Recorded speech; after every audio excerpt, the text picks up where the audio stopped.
I am Greece by South. I'm obviously from an hour up the road.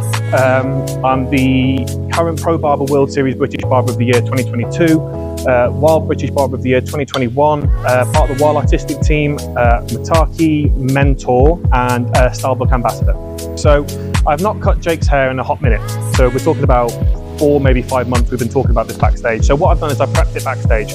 I've done all the scissor work, really. I've sort of gone through, done a lot of square layering. I've been really focusing basically on like cross graduation. So what I want to be showing you tonight is really the burst, like a burst taper really.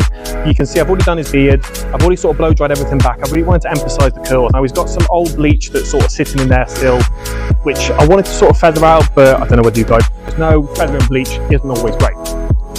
So what I've done, profile section it off across the sagittal ridge, made a nice short section there, square laid it throughout the top, just to give it that real nice sort of square profile. What I want to do is I want to enhance the curls. I don't want to avoid them. I don't want to straighten them out. Along the paracetal ridge here, what we've done is I've sort of come out of the cross graduation, built it back throughout the back, and what I want to do is I really wanted to kick out the sort of the side kickers here. So what I've done is I've created that profile section going all the way down, and I've cross graduated it and over directed it into the back, just so you get a little bit more weight here. And once again, we're sort of paying more attention to the square layering. So as it all falls back, it's all going to fall back nicely. So what I want to be doing is I want to be taking this burst taper just slightly above the ears. So what I'm going to be doing first, I'm going to be going in using a Wahl Legend. Now the Wahl Legend is a really good piece of kit. It's got an extended taper arm to 1.7 mil. So anything, so like your normal sort of your Magics, your normal super tapers, this will go 1.7 mil above from that, and it gives an extended taper range. So what I'm going to be starting with is an open 1.5, which is going to be essentially just underneath the 2. Now the reason that I'm going to go for that is for the simple fact it's going to be easier for me to scissor overcomb out of that or clipper overcomb out of that. So I want to be safe, I want to be going in with the guideline first. So for all intents and purposes, I'm going to be saying this is my baseline, this is my primary line, okay? So what I've done is I've gone in with that open 1.5, taking it to my baseline. Underneath the baseline, what I've then done is an open 1. So basically just taking that ever so slightly up. What we want to be doing here is exaggerating the anterior temporal zone. So when I talk about the anterior temporal zone, what I'm talking about is the point between the recession and the eye. This is also known as the trigeminal area. So what I want to be doing here, after I've taken that one just underneath the 1.5, I'm then going to put a bald line in. I'm still yet to foil this out.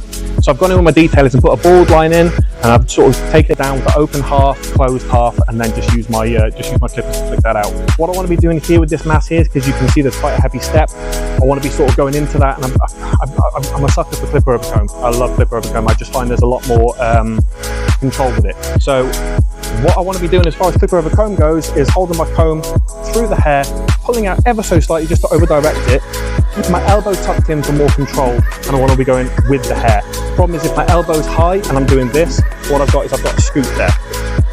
Going in ever so slightly, pulling out, and I'm just going to start taking away that weight. So what I want to be doing is, as I'm pushing all this back, I'm really paying attention to the flow of it. As we sort of hit down into my sort of mastoid area, I want that flow to sort of hit and kick out there. So what I've done to prep this hair as well is I've used bay rum. I've used a mixture of bay rum, sea salt spray, and a fixing spray. Now the fixing spray I've used very lightly. Fixing spray is really great because it's sort of like a very loose hairspray. Great for session styling, great for that sort of thing because it's malleable. You can basically you can go into it, you can just sort of play around with it. So what I'm going to do is I'm just going to go back into Jake's hair now, and I want to create a sort of step with a bit of weight, but I don't want to.